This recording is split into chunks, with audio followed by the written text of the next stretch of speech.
Hello, everybody, and welcome to another talk.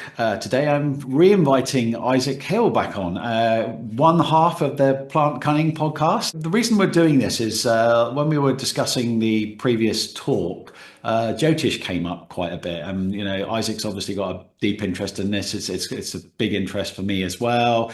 I've interviewed a lot of astrologers on this channel, so the minute he said, "Oh, I'm kind of doing Jyotish as well," I thought, "Oh, that's it's always good to just find another enthusiastic Jyotishi." So I thought we'll ask him back and kind of explore what he's up to. It's doubly interesting, I think, really, because he's already got that interest in the health and healing sciences as well. And there's that I always, well, myself, I'm using that connective technique. I'm using astrology and Ayurveda together. So for me, it's a double interest that he's doing that. It's not just a regular astrologer, although there's nothing wrong with being a regular astrologer, but it's just nice that you are able to combine and bring those two disciplines together.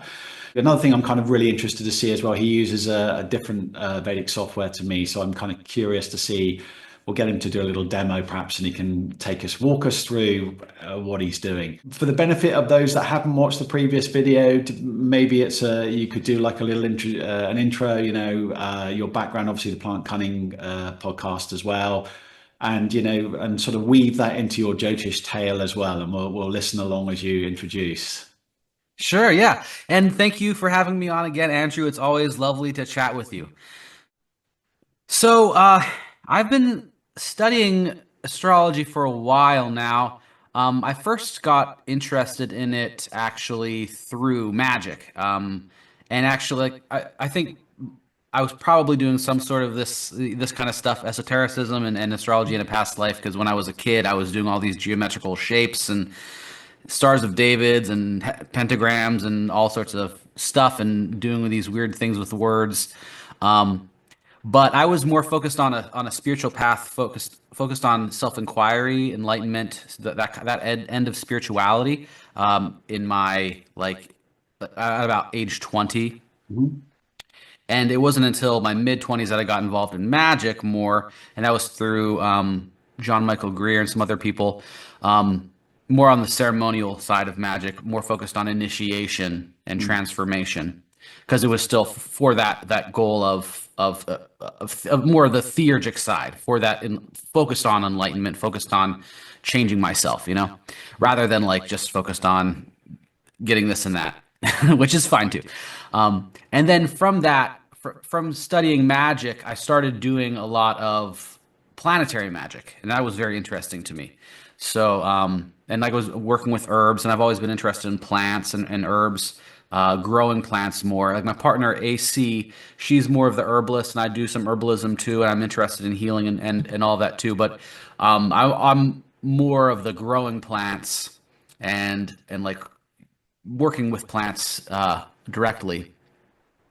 But so that was all part of my magic. But this planetary focus was what got me into the astrology, because I was invoking these, archangels to the moon and the sun and the planets, and learning and getting really intrigued in the whole system. Because in Western ceremonial magic, we have the planetary hours and the planetary days, and those are very important. And then meditating on the planetary hours and the planetary days, it became I was my mind was blown a little bit, how intricate this system was.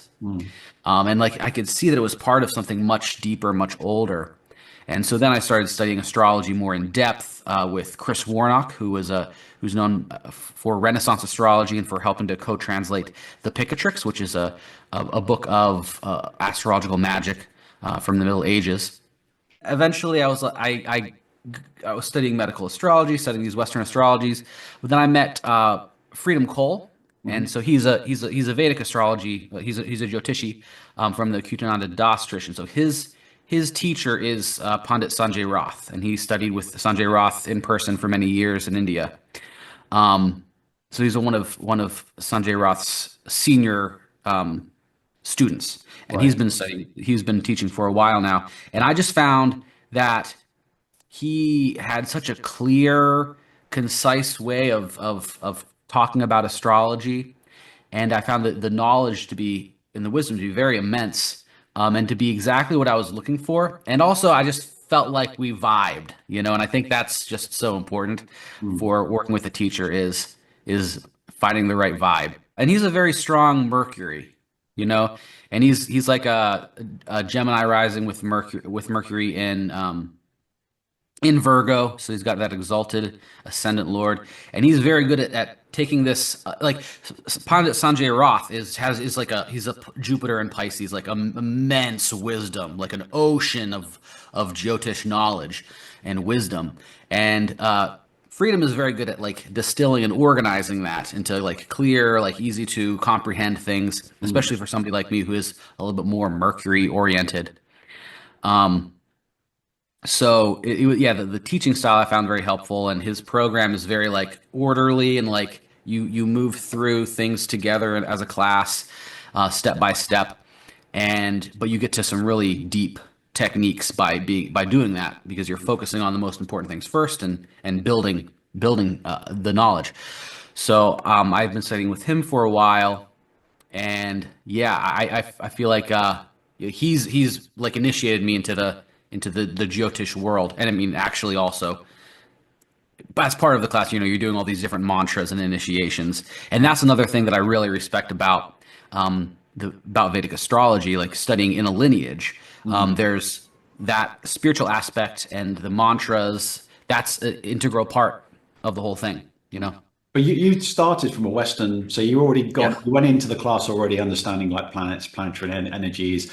I know aspects and stuff, it's all different, but the theory is the same. So you weren't like a cold caller. You already had a good amount of information when you went. So how easy was it for you to kind of jump from one to the other or have you really left one behind and gone the other way? Or do you still feel you're of both worlds? Where do you feel you are with it?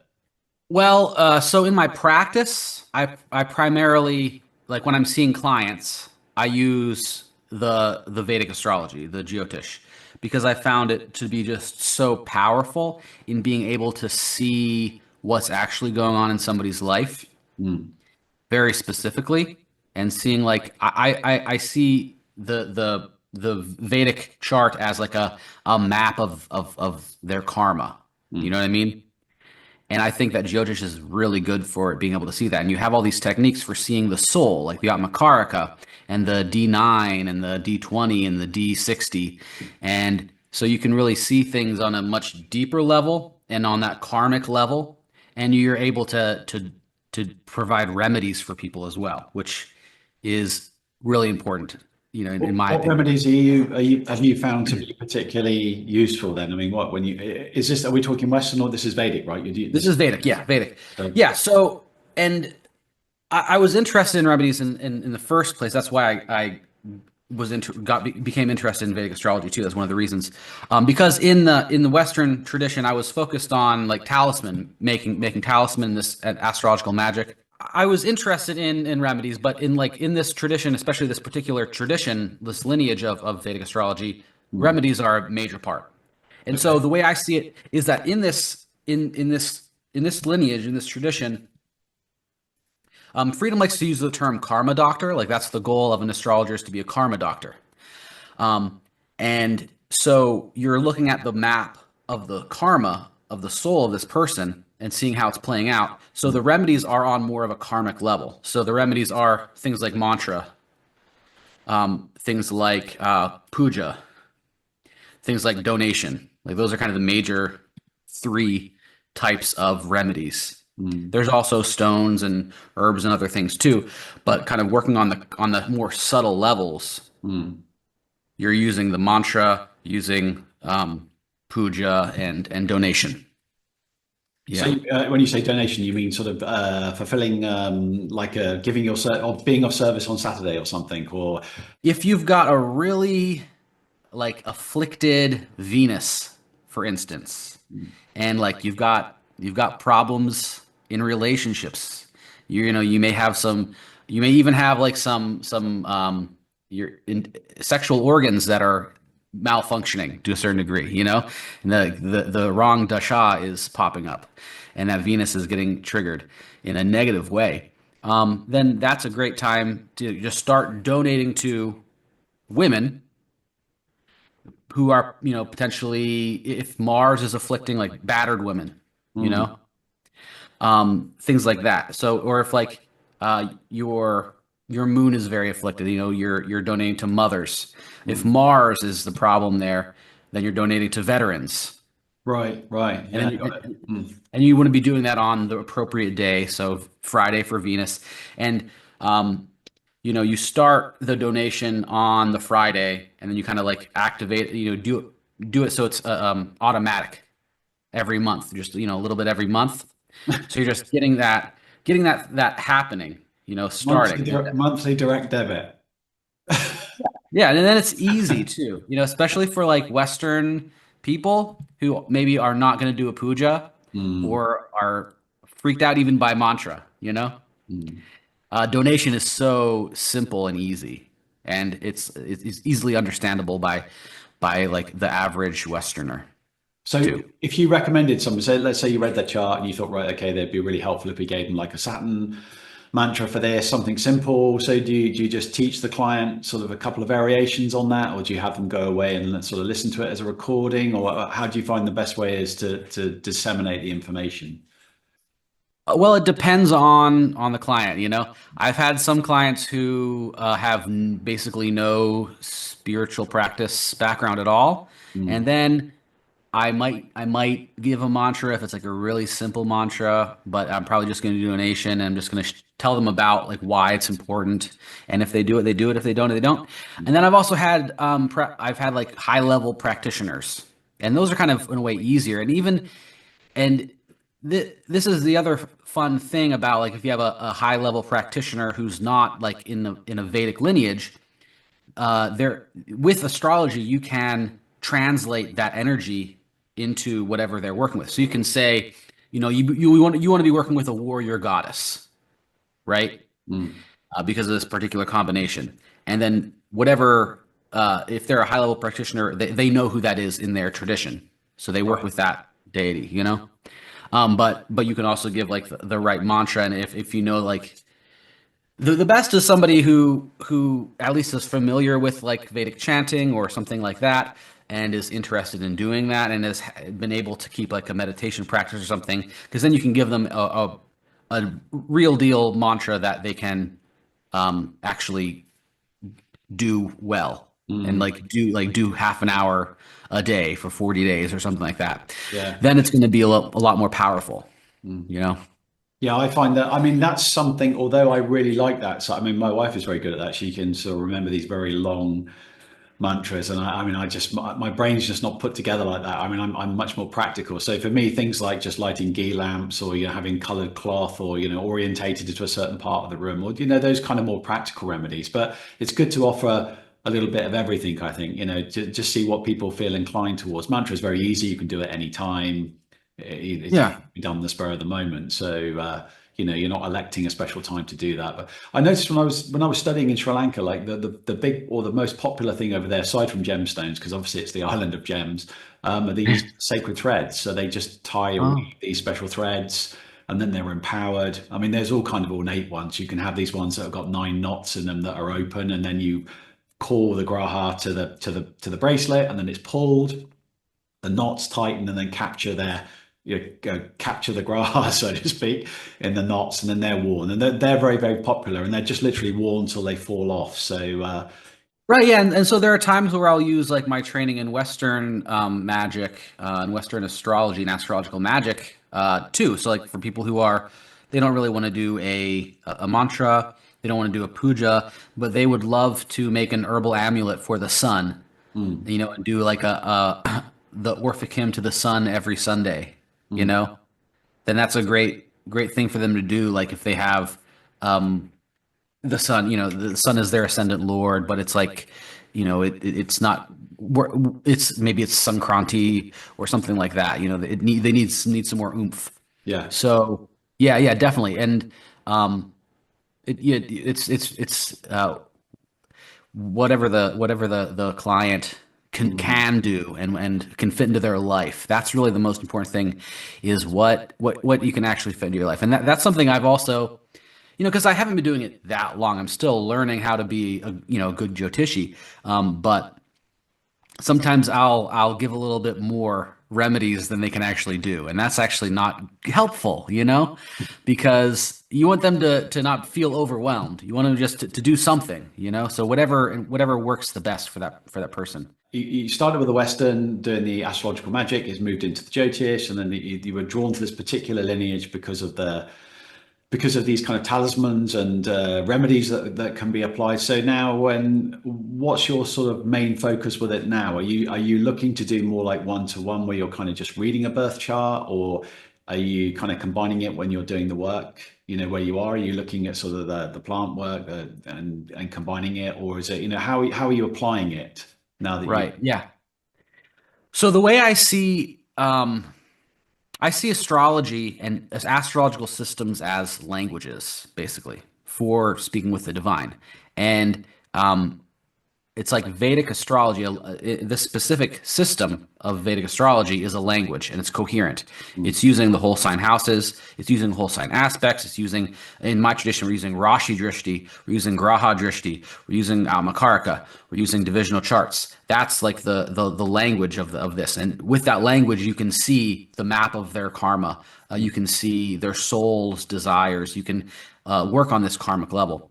But then other systems of astrology also work, but they may be better at different things. So when I'm doing astrological magic in Picatrix style, or there's Picatrix, there's Ficino, there's there's the whole tradition of European. Picatrix is Arabic, but Ficino is European, and so there's translated at some point. So. Yeah, and then Agrippa and all that. When I'm doing that, I'm using the tropical zodiac, and I'm using the kinds of aspects that you use with the tropical zodiac. I'm using the exact application of a sextile, the application and separation. It's very important if it's applying or if it's separating from a sextile. You want to it's a whole different system. It's a whole different language, and with that you can make these powerful talismans that come from this tradition. So when I'm doing something like that, when I'm using astrological magic, I'm using that system, using that language, and I'm kind of toggling in between the different systems. And I think that's the best way to do it, because if you mishmash stuff too much together, you're not communicating clearly, and you're not able to see things and then speak those things out into the cosmos. Well, I don't have the advantage of you of the Western, so I mean, other than star signs in the newspaper when I was a kid, I didn't really have that much interest in astrology, to be honest. I remember books on it, and you used to see all these sort of funny pictures of crabs and lions, and it just all looked a bit they looked more like sort of Lion Witch in the Wardrobe to me. It was more like a sort of kiddie story, so I had no real interest in it. And then I just drifted into this healing Ayurvedic work, and then you begin to see references in there. They start talking about it's good to harvest this particular plant under this kind of, where the moon's tenanting a particular mansion or nakshatra. And so that just made me think, well, I wonder what that is. And then I got more into it, and like a bit like yourself, you read up on it, you think, oh, I see the connection now. I see why they're thinking that planet rules this, and then you get into the astrological, what is it, like health astrology? So the body's mapped over the zodiac, and it kind of draws you in, and you see more and more connections. So it's a fascinating system, and it's so rich. And like you were just saying there, you're using divisionals, using this. I mean, that's a lot. That's a lot to consider. That's a big amount of material to map onto the chart and kind of dissect. So I think actually probably it'd be a good idea should we maybe have a look at a chart or something, and then it would be just to explain to people a little bit more, because this is all conceptual until you see it. It's actually sometimes good to see it as a geometric design and have things pointed out to you to show how you're doing your work. So we should say that what is the software that you're using here? Because this is quite interesting. I've come across it because you introduced it to me, but I've not actually used it. So this is something that you kind of rent online, isn't it? It's like a cloud-based. Yeah, it's cloud-based. It's Deva.guru. So call it Devaguru, and it's very clean, clear. It's aesthetic, easy to read. And it has all of the divisional charts. Yeah. obviously if you go in like if you get like freebie level, you just get very limited access to stuff. But if you pay for it, then you've got all this extra stuff, which is great. And can you save Right. these? Can you save out info and export it, back it up? If you decided to discontinue the rental agreement and you lost access to it, could you re-log back in again and input the charts, or how does that Yeah, work? I mean, you save all the charts if you have the account, and you need an account in order to save any charts anyway. You can have a free account or you can have a paid account. There's Yeah. like levels to it. Um, but you can save, I've got a whole bunch of charts, and then there are all these public charts. They've got a lot,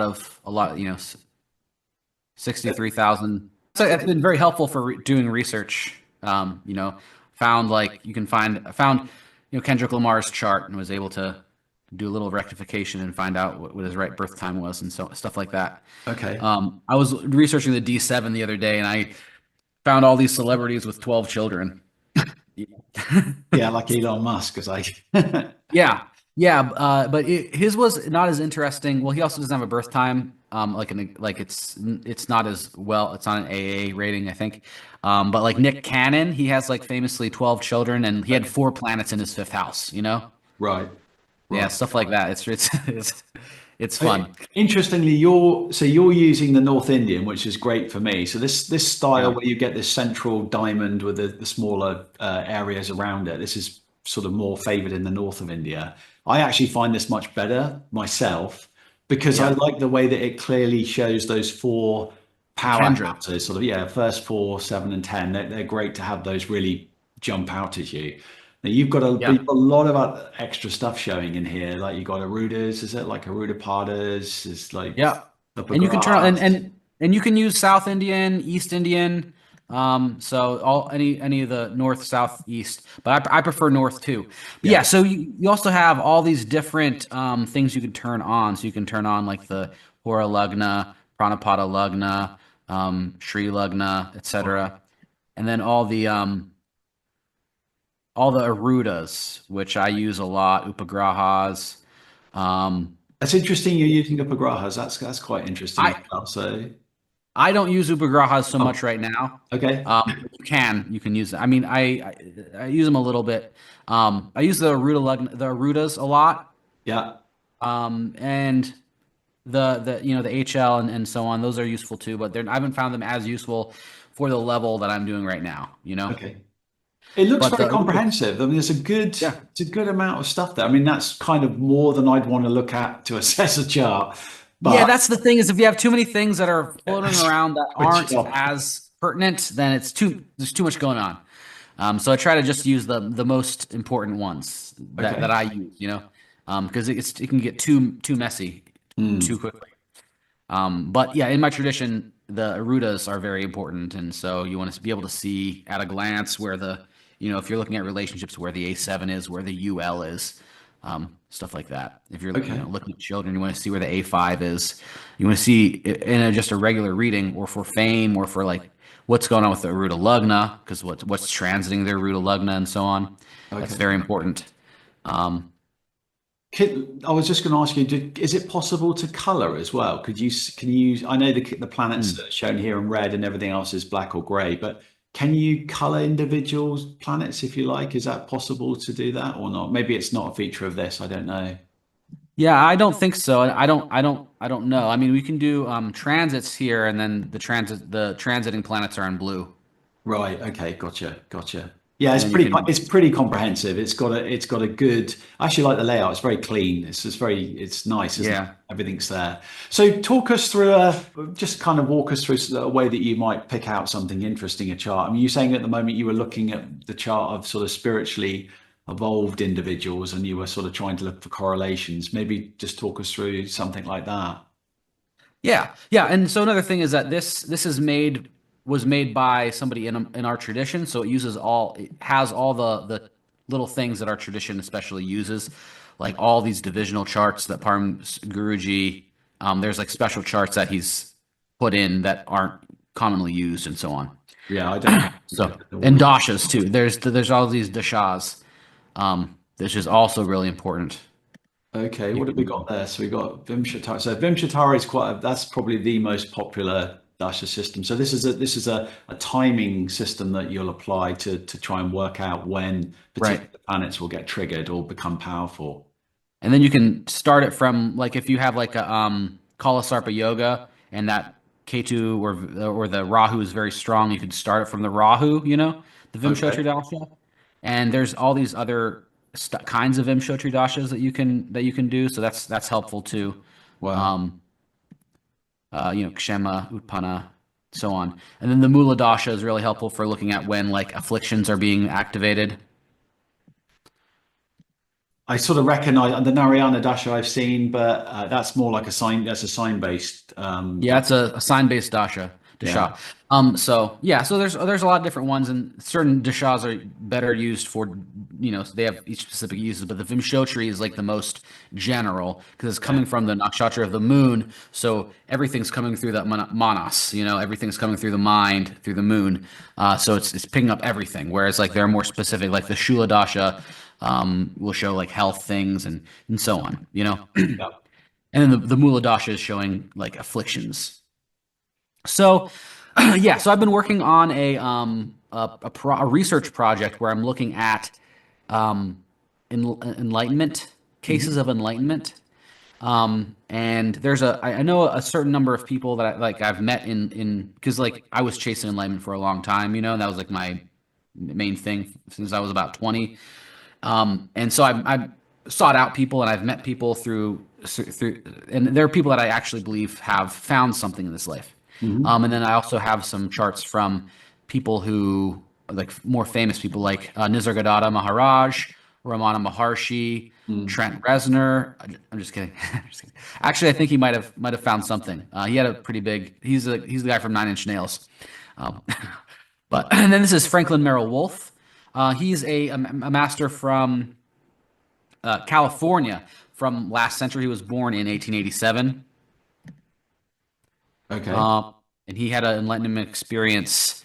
Let's see if I had it listed here. Yeah, real at age 49 in his Venus and Mercury dasha. So what I've been doing, so yeah, so the first thing I'm doing, I'm looking at, we had his birth time at 2 p.m. And that's kind of rough. So I'm looking and seeing to rectify to get to it exact his D9. And first I'm looking at the Rashi chart and seeing, is this the right ascendant? We've got Jupiter rising in the ascendant Yeah. as Lord of the third and the sixth. That's a Dhimanta yoga, so that shows like a very powerful mind. And he was a professor of mathematics and philosophy, and he let that go in order to focus on spirituality because he felt like constricted by the academy, and he was like Ivy League level philosopher, but he left to focus on spirituality. So that Dhimanta yoga, Jupiter in the ascendant, that's very clear. He was a spiritual teacher, and another thing that Freedom told me is that when Jupiter is alone in the ascendant, it shows knowledge coming from a past life. So he's Right. bringing this knowledge from a past life. And he had this enlightenment experience after many, many years of searching while mining gold out in the foothills in California, reading Shankara and meditating on Shankara. Mm. And so one thing that we find also with a lot of spiritual people, we see the sambandha, this connection between Jupiter, the ascendant, the sun, and the Atmakaraka, right? Right. And so naturally, a lot of people have the sun as their Atmakaraka, and a high percentage of the people in my group that I got 14 people with exact birth times right now. Okay. 5 of them had sun as Atmakaraka. And So this is a very we should probably just explain this system is so that it's based on planetary degree, isn't it? So that you have like the higher the degree, so the highest degree planet would be the planet that would be most symbolizing your soul, your purpose, right. that which survives death, the sort of well, I don't know, Yeah, I don't know how to use the word reincarnation, but you know what I mean? The the part that Atma. survives death. So, yeah, the Atma, yeah. The essence of the person. Yeah. Yeah. And so they're called Sharakarakas because they change. But So for everybody, the sun is that Atma planet. For everybody, that's like the Stirakarka, right? But then for each individual person, their highest degree planet is their Atmakarka. Yeah. So for a lot of these people, the sun is their Atmakarka. So there's that double signification of that Atma being very strong. And we see, we've got Jupiter in the ascendant. The ascendant lord is in Leo. So there's this connection between the sun and the ascendant, because the ascendant lord is in the Atmakarka's sign. And then Venus is giving Rashi Drishti to the ascendant and to Jupiter. So we see all those combining there. So we should just so just for the benefit of people that don't use any of these systems, just to introduce it. So Rashi Drishti it's like the sight by sign, isn't it? So certain Yeah. signs aspect other signs. Right. And so the stira signs will mutually aspect all of the chara signs, except for the ones that it's next to. So Leo won't aspect Cancer, but it'll aspect Libra, Capricorn, and Aries. And then vice versa. Aries won't aspect Taurus, but it'll aspect Leo, Scorpio, and Aquarius. And then all of the dual signs will aspect each other. So that's how strong is the aspect? There's no, because normally we would look at a degree of a planet and then we would judge by degree, but this is just the whole sign is so anything in that sign is aspecting. Right. And this usually the information that this aspect gives us is that this planet is giving resources to that sign. Right. Whereas the Graha aspect, Jupiter has a Graha aspect on the Sun and Mars on the 7th house and on the 5th house if it's in the first house. That is a desire. Grahas have this desire, so whenever they're activated, that desire is activated by dasha or something. Whereas the Rashi Drishti, that is always there, and it's more like it's the resources being given to the house and the planet there, right, rather than like people. And the Grahas are also people, whereas the signs are like places. Okay. And then this is in the Brihat Parashara Hora Shastra. Some people call it Jaimini astrology, but it's not really it's Parashari astrology. It's just like a lot of people who call themselves people are misinformed sometimes, but this is part of the Parashara system. The Charkarkas and the Rashi Drishti are part of the system. They're both in the Brihat Parashara Hora Shastra. Yeah, so that's one thing I look at, and then when we're looking at like Dasha, Venus Mercury, that's showing this Venus is activated. And see we had other Dashas. I think the Mula Dasha was very potent. Yeah, so he had this Mula Dasha during Rahu Mars, and this is one thing I was finding that often. Big afflictions are happening during realization experiences. I was going to ask who put the word realization in there. Can you edit those dashes and put? Oh yeah. So you can add that you've added to that. Yeah. So right down here you have this events. You can type in an event, and add it, and then it'll pop up in all the dashes. I got it, because I couldn't. I thought, I wonder why it's got that on there, but I understand now. It's an extra option to edit. And yeah, it's really helpful when you're like, you can just put in all these, like when you got married, when you got divorced, when your father passed away, etc. When you had your first child, add all these in these events, and then you can see exactly when they're popping up in the dasha. That's very helpful for rectification too, if you're going between ascendants. So like in a little bit of what I'm doing too, so how I rectified this chart as well. Because I rectified it by 5 minutes, basically, because it had 2 p.m. So the D9, we can see skills from this D9, as well as partners and like the soul. So like when we're looking at the soul, we're looking at the Amakarka. That's a Karakamsha. We're looking at the house of the Amakarka in the D9. But here we can see skills. So Rahu's like big things, physics. These big mathematics, This is somebody who was also always has been an outsider and focused on these big things. Rahu is also can be like working with minerals. So mining gold, that's kind of a Rahu kind of thing too. Um, Saturn also is working with the earth, minerals, digging things. So we've got that. He also wrote poetry and was a writer of books. So we got Venus there. And then he was a teacher of philosophy and he was a philosopher and he, spoke languages. So we've got Jupiter there in those trines. So this makes sense to me, for his skill trines. And then we can look at his Oh, so are you specifically looking for a trine in the D9 then? That's the point yeah. of interest for you, or? Right, yeah. So this is how we rectify with a D9 because it changes every 12 minutes. The first house, the fifth house, and the ninth house all show skills that person has. Right. So that's why I expect you to have like a Mars in one of your in either your first, fifth, or ninth house of your D9 because you are an alchemist, Right, and that's it's in working the with ninth. fire. There you go. You got Yeah. it right. It's in the ninth. Yeah. And that means it would be something that you would have to learn from a teacher. I did. Yeah. Yeah. Cool. Whereas Rahu, if it was in the first, it was something you were born with. Right.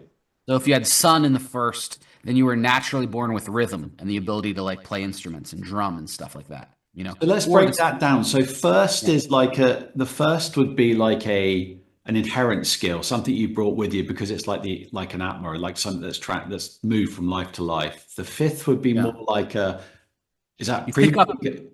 you pick up pretty easily. Right. It's Is that as because a it's matter of learning? course you learn. Yeah, Is it like right, because it's that exactly. house of learning? Yeah. Okay. And then any planets in the ninth, that's something that you would have to study with a teacher to learn. Right. Well, that's quite a good way to, yeah, I can see how that would be really useful if you were trying to rectify and you could just you could tab around in increments of, you could do your D9 tabbing and just look at the ascendant and see if you could so that's literally what you did. You tab around every time the ascendant was changing in the D9 and it just worked, or it looked like it was better when those planets were in those houses. Right, like this would be more of this would be more of a singer songwriter, someone who sun can be instruments, rhythm, moon can be singing. So this would be somebody who was more of a musician, could be. And he would look for other things too, like he doesn't have a Venus Mahapurusha yoga or anything like that, but yeah. And then we go more fine with the higher divisional charts. So the D20 is the chart of spirituality. And with that, we can see certain things too. And then the D60 is that this changes every 2 minutes. So we should say you need sort of super accurate birth times to do. I mean, if you're doing it for rectification, but if you're actually Right. analyzing a chart, you'd want a sort of super accurate time to make this work.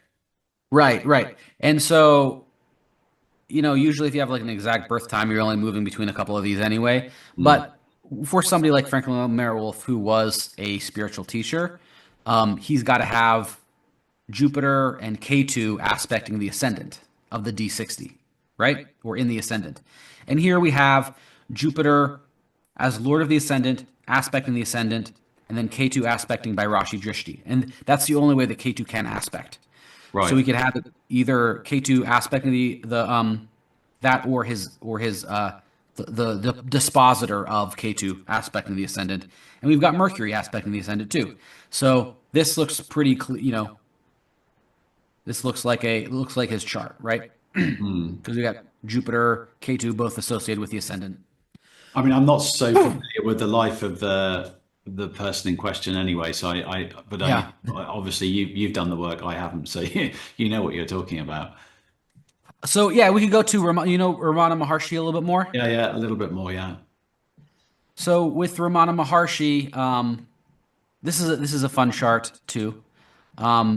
He's got this is one thing that one classic combination for enlightenment or liberation is having Ketu as the Ishta Devata, and in our tradition, the Ishta Devata is indicated by the planet 12th from the Atmakaraka in the D9.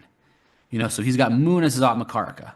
So we take that into the D9 there, and then 12th from that is Ketu. That's the planet that liberates you, and it's the the karaka of liberation. But some of the things that you can see with this is like he was born on an eclipse. You know, the sun and the moon are mutually aspecting each other. So then we have that combination between the sun and the Amakarka, right? Right. And then we have Jupiter aspecting the ascendant as well. So how would you interpret? So you got the Atmakarika. The sun is generally the planet of the Atmakarika, but it's aspecting the actual Atmakarika by degree. It's 28, 26 moon. So how would you see that? How would you see that working? Because obviously the sun's providing illumination for the moon. It's like a full moon or close to. Yeah, it's a full moon and then it's an eclipse. But you just want to see a sambandha, a connection between the sun and the Amakarka. So for a lot of these people, like with Franklin Marowolf, his sun was the Amakarka, right?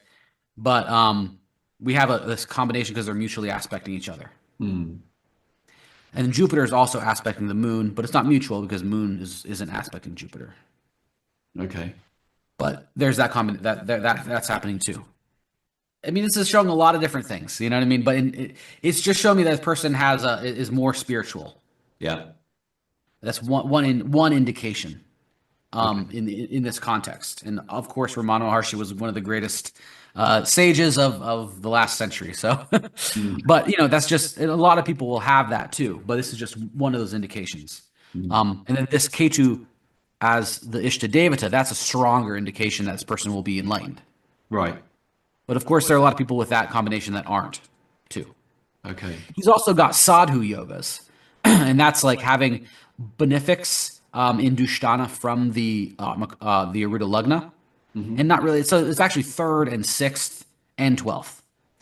So he's got Jupiter 3rd, and he's got Venus ruling the 6th, and then he's got Mercury and Venus in the 12th. So that shows that this person is very kind. Because the 3rd and the 6th houses are how we get what we want, right? Like the 3rd house is the house of will. So if we have Jupiter there, we're just going to be a lot more kind. We're not going to be as willful. We're going to surrender. So that's a sadhu yoga. Okay. And a lot of the people that I looked at don't have sadhu yogas because they aren't renunciates. But Ramana Maharshi was a renunciate. Okay. And then there's some other fun yogas I've got here. This is a different person. Is there something in the software that allows you to just quickly search a chart and give you a list of all the prominent yogas, or? No, that's in Jay Hora and Jagannath Hora. They have that. Okay. That would be a nice thing for him to add at some point. But you just have to learn them all. Well, that's no small feat. There's quite a lot. I know. Yeah, I mean that's part of like why doing this project. I'm like learning all these spiritual yogas. Yeah. Which is one way to do it, and to actually see them in practice, like see them in people's charts. That's how you learn. I noticed when I was in India and I had a few readings done, how much, well, just the people that did my readings for me, were relying or using yogas a lot. It's almost like that was the default way to. So we should just explain to people a yoga just means it's like a combination or what's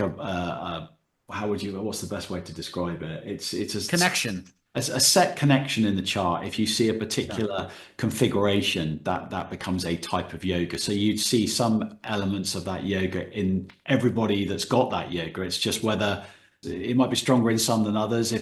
If the ground is fertile for it to grow, to become really powerful. So, they kind of memorize. There are many that are simple, aren't they? It could be as simple as something like with some of the Mercury, which it quite often is. It's very in the same sign.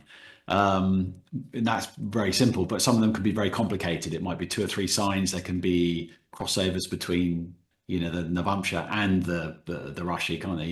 If you get a certain configuration, that makes a yoga as well. So there's lots of very complicated ways that you can analyze this.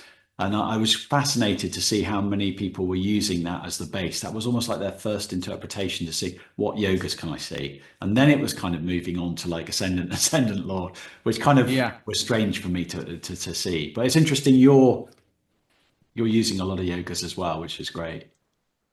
Yeah, and we see them both in terms of like the natural significant, like the planets together, like Mercury and Sun together. That's that Buddha Ditya yoga. in a Kendra, it shows somebody who's very smart. But then the sun is also the eighth lord. And so the eighth lord in the ascendant, that's kind of more that Dimanta yoga. That's bringing he's have really deep thought, really be able to research well, So then you bring the house lords in, and then the combinations between house lords, that's another kind of yoga. But but this chart has a lot of the fun spiritual yogas in it. This is a living person, so I don't have their name up there, but they've got some things I could show. So we've got that Mercury sun. That's the Buddha Disha yoga, shows that person is very intelligent, right? And then the ascendant lord is going into this what is called a Tapasvi yoga.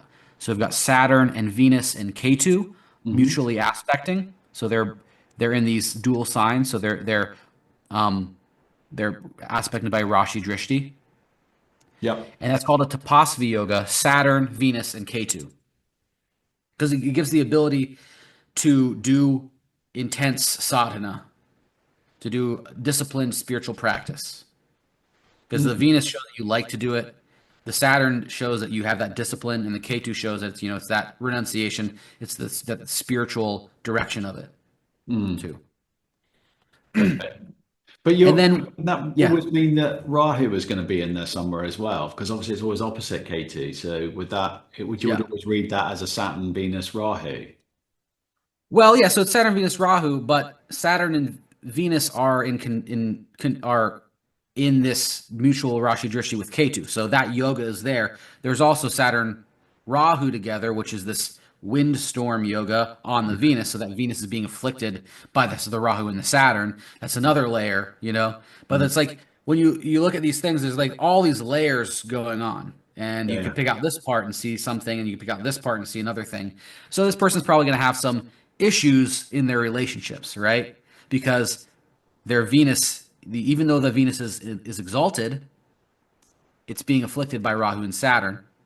And their seventh lord is MKS going to the eighth house, right? So there's going to be some problems in their relationship, but they're also going to have this very strong ability to do sadhana, and that's going to be connected to a guru from a traditional lineage, right? Because we have in the ninth house, we have Ketu and Jupiter together, and right. Ketu and Jupiter together is this traditional spiritual lineage yoga.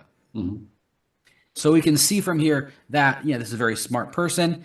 Their head is going into this in the third house. It's the house of Upadesha, and of will. So they have this tremendous will towards learning from this the spirit in traditional spiritual lineage, and that actually may cause problems in their relationship, right? You can see how all those things are connected. Yeah. And I always sort of think of that sort of Jupiter Ketu as well. It's it's a great teacher, but Ketu is very colorful and unpredictable. So it could also be something a bit very what would you say, unconventional about the way they teach. It may be traditional knowledge, but it may be unconventionally taught. I mean, that's how it seems to me anyway. Sure, yeah, but it's also it's the Jupiter and Ketu together in the ninth house is specifically a guru from a traditional spiritual lineage, because that the Ketu it can be somebody who's very colorful, very out there, but also can be a sadhu, a renunciate, or an enlightened person. And then Jupiter is the teacher when they're together. This is another yoga that I saw a lot in these charts. Ketu and Jupiter being together. The other big yoga that I saw in a lot of these charts are Ketu, Saturn, and Venus together. And you can see that on the D1 and and it's either in Rashi Drishti for the Tapasvi yoga or in trines. If they're in trines, that also counts. So in here again, we have them in the D9, we have them Saturn, Ketu, and Venus in mutually aspecting. Got it. Then in the D20, guess what? On the ascendant, Saturn, Venus, Ketu on the ascendant. And Rahu and Saturn are the two lords of the ascendant. So this shows incredible power for spiritual practice and a soul desire for that, right? And then let's see if we go to the That's D60. not really a divisional I use a lot, the D20. So what would you be looking for in D20? That's kind of more like an eighth house kind of energy or something like that. Yeah. It's the higher level of spiritual transformation. So it's that higher octave of the eighth house. And you look at it for the spiritual path and for spiritual progress. So what would you be specific? So you would look at the Lord of the eighth and the Rashi, and then look at where that eighth Lord was in the D20, or That's one thing you can do. You can look at that, yeah, the Karyesha. But generally, we're looking at the trines to the first house and seeing, and that shows like what is the gifts of this person in their spiritual path, what they're really good at. oh right, sorry, I was confusing that. So I thought that was a ninth house. That was a D9 technique, but you do the same thing in D20. Yes, it's not the same exact thing. It's not skills. It's like these are your in a way it's skills too, but it's like these are your gifts. These are your special powers. So this special power is tapas. You know? That's a special power. The Saturn and Venus and Ketu again. Right. Got it. And then where the ascendant lord is going, that's very important. And they're both going to the first house. And then we can see the general spiritual energy of a person by how many planets are connected to the ascendant. And that's trines and then planets with, so we've got Rahu, Ketu, Venus, Rahu, Saturn, Ketu, Venus, Mars, and Moon all in trines to the ascendant. So that's showing like a lot of energy for the spiritual path. Got it. Yeah. Also, we can look at, because in this chart, we have Rahu and Ketu combining. And we see the Lord of that house to show like the doorway to enlightenment. And again, that's tapas. You know, because Saturn and Rahu are co-lording Aquarius. We should say to people as well that the reason some of them are underlined and some of them not, that's retrograde activity. So just in case people wonder why some have got some are underlined and some are not.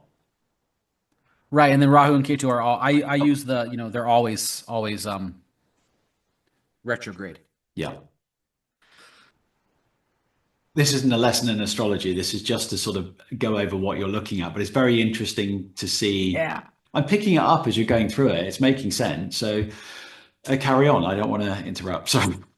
Oh, well, no, yeah. I'm also like, this is what I've been focusing on the last couple of days. I'm like really like going over all my notes and like, because I'm gonna be putting up a YouTube.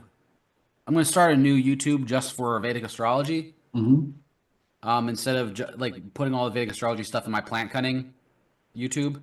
Yeah. I think it makes more sense. So I'm like I'm working on this to making a new video for this research project. So this is like what's on my mind right now. Okay. You know, and usually like if I'm seeing a client, I'm not going to be, I'm like, it's right on my mind. I'm looking at at these things, like the spiritual path, these things. If I'm looking at a normal client, I'm never going to look at the D20, hardly ever, because it's not usually coming up unless they are coming to me for, for advice on their spiritual path. Right. You know what I mean? Right. But generally, so like if Trent Reznor were coming to me for advice, we'd analyze his, he's got that moon in the ascendant, shows he's like a very well-liked person, You got this 4 planets in the sixth house. So that Venus is MKS there, but it's the Lord of, so there's some strength there. But that Jupiter is getting beat up a little bit from the Sun and the Rahu. And let's see what dasha he's in. So he's in Rahu dasha right now, Rahu Venus. So I would be kind of more concerned about that Venus right now because the Venus is being activated, and then Venus is MKS. But helping the Jupiter can help the Venus because the higher benefic will take the brunt. They'll protect the other benefic. So Jupiter's a bigger benefic than Venus. So Jupiter will kind of take the brunt from the Saturn and Rahu affliction. But this would be a great time to do a Venus Jyotirlinga mantra for Trent Reznor. What do you recommend in the way of pujas then? If you're going to recommend, would you just tell people have you got somebody that can do it for them, or would you kind of you give them like a very simplistic way to do it themselves to some extent? I mean, I know you can't do it like Well, so if they know some ceremonial magic, there are Western rituals they can do. You know, like even just a simple like lighting a candle and lighting incense for the sun, reading the Orphic for the sun on a Sunday in the hour of the sun. That is a simple sun puja. But that's not going to be nearly as effective as like hiring some pujaris who have been doing it for their entire life and who know all this like, intricate Vedic or tantric puja for them to do. You know, so generally, like if they know somebody, it's always better to do puja in person. Yeah, definitely. So it's like if they know somebody, if they're connected, I can to somebody who to a pujari. It's always better for them to do that with somebody they know, somebody they can trust, because there's also a lot of cheaters in the world. You know. Luckily, I know a guy, Brahmin, who does this. He actually offers it as a service. So he actually came. He did like a house clearing thing for us. We had a lot of trouble in building problems. It was like one Southwest was always like a real problem in the house. So he did like a Rahu sort of thing, and he invited all the planets in, and it took like 4 hours from start to finish. It was quite involved, and we had to be there and do certain things. He was like instructing us, do this now, do this, and it was quite a good, and it did clear up after that. We didn't really get any problems with that part of the house anymore. So I mean, as far as I'm concerned, it worked. But I'm not an expert. I don't do that, but I've seen it done, and I know people that do it. But like you say, I'm sure there are simpler things that you can do yourself. You can instruct and just give people basics. I think a lot of it is intent, isn't it? If you really want to do something about it, that'll have a big effect anyway, if you're really set on it. How about like gems and stuff then? Is that part of something you'll bring in, or you're not so? I mean, it's obviously then there's a cost thing involved, isn't it? It gets really expensive very quickly. Yeah, and so I don't have as much experience with gems. I have more experience with talismans, but they kind of do similar things. They're like activating that planet. And Freedom has taught us to be very circumspect about giving gems out as a remedy, because they're kind of a tamasic remedy. They don't have a mind of their own necessarily. So they're just going to be turned on and do their thing. And if you give the wrong gem out, and it's like, if you have the Ascendant Lord in the 8th or something, you don't want to trigger a chronic illness. You know what I mean? Yeah.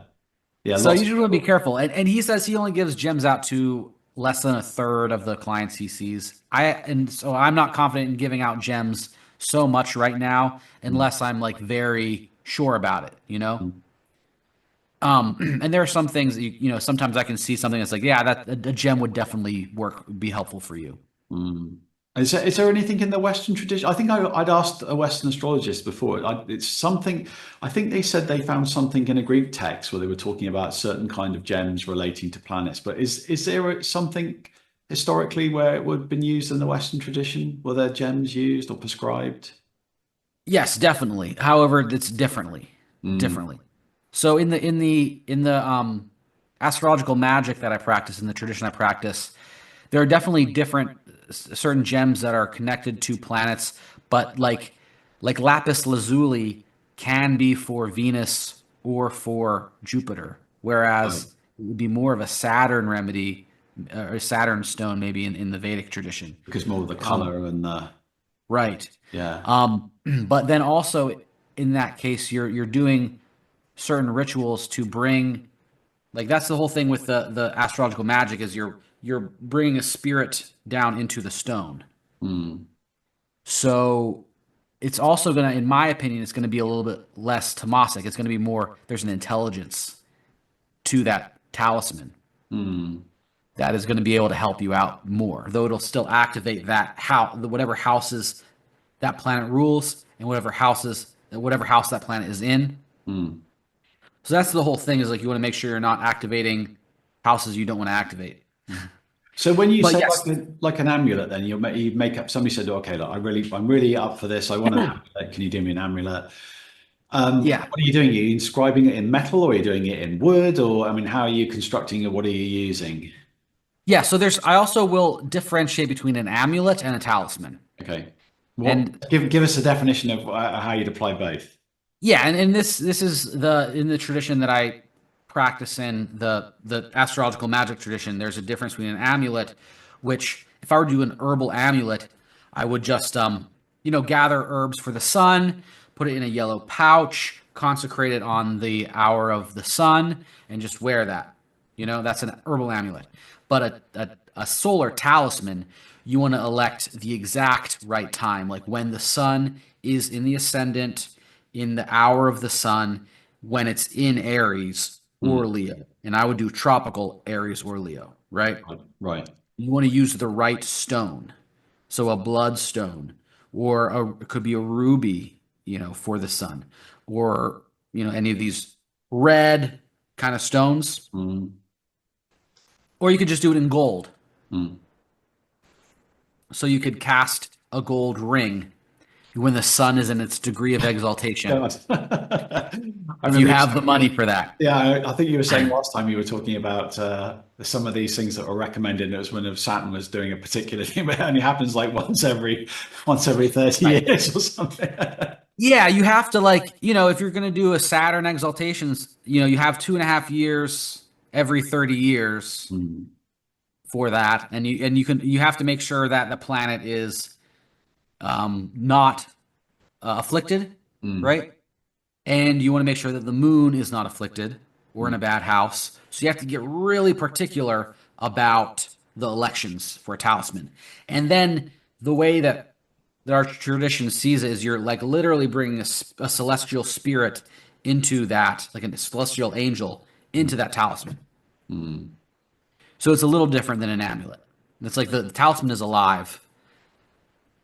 Yeah, I sort of see. I mean, amulet to me, or the word it would mean like a protective, like a shield or something that you would carry just to sort of, make sure that you weren't getting attacked or psychically squished or something like that. Right, like so you could wear a gold ring as an amulet, and it would bring solar power. Wear a gold ring on your chest. It's going to bring that solar. It's a solar amulet, right? Or a sun on a disc. But if you were to inscribe an image of a king, or a woman riding a chariot, with 6 horses. Do you do that if somebody asks you? I mean, have you got like engraving tools and stuff like that? You can go to that kind of detail. Yeah, you can just use like a diamond tipped or a carbide tipped stylus. Yeah. Okay. It doesn't. You don't have to see the image, but the images are really important in this tradition. In fact, sometimes it's called the science of images or scholastic image magic, because you're using these images. Because the images are kind of the filter from the higher, subtle levels into the material. I can show. So my teacher in this tradition. He's got this is his website, and he's got all these astrological talismans that he sells. Okay. And he casts them in. He has a blacksmith, a smith who casts them at the correct time. So he elects the time. Chris Warnock elects the time, and then the smith casts them at the correct time, and usually does them in bronze. So like a talisman like that, Yeah, that's no easy no easy job. I can tell you, as someone that casts bronze, I can tell you that's not easy. Right. So you want to have specialized skills, but I don't do cast talismans. I usually just use a stone pendant or something like that, and then draw the image and like the sigil and so on into the talisman. So these are some of these talismans. It's just that's the image, and then if you go in there, you'll see like on the back, there's like the sign of Taurus, the sign of the moon, and like some of the intentions for this talisman. This is an exaltation degree talisman, and here's like this is the chart for this when this talisman was made. Right. Oh, I see. Yeah, he's got like the tropical. That's interesting. It's a Western, wasn't it? A Western chart, and it was drawn in the old, because of course the Western charts were drawn in that same North Indian style, weren't they? Originally. Right, so very similar. This is the medieval style, but instead of the ascendant being in the top here, the ascendant is here. And these are not whole sign houses. They're angular house. What are they called? Did you find that a bit weird as well when you made the transition? The sort of idea that a sign and house were kind of synonymous rather than kind of distorted by latitude or all that kind of stuff. Were you okay with that? It's Yeah, I mean, I knew about whole sign houses before I started studying this tradition because it has been whole sign houses are being used a lot in Western astrology now, especially mm, since Hellenistic astrology mm. has been making a Sort of return. repopularized it, didn't it? Yeah. Repopularized it. Yeah. So Yeah. yeah, so there a lot of people are using whole sign houses, but I use the Regiomontanus. Mm. That's the other house that I would use because Right. that was being used by a lot of like William Lilly and so on. Mm. Especially if I'm doing like horror astrology in that tradition, I'll use the Regiomontanus. Amazing. Well, look, we sort of come to the end of our chat, a brief chat. It was, like I said, it's not a lesson on Learn Astrology 101. It's basically just to introduce what you were doing. And so I think you've done that very well. Do you want to, I mean, like, if people are interested, obviously, to have a reading, discover more about themselves and approach you, what's the best way to get in contact with you? I know you're talking about like doing a YouTube channel as well. So do you want to tell people Yeah. how they can go around doing that? Yeah, so I'll have a website. I've been doing readings kind of informally for the last year and a half or so.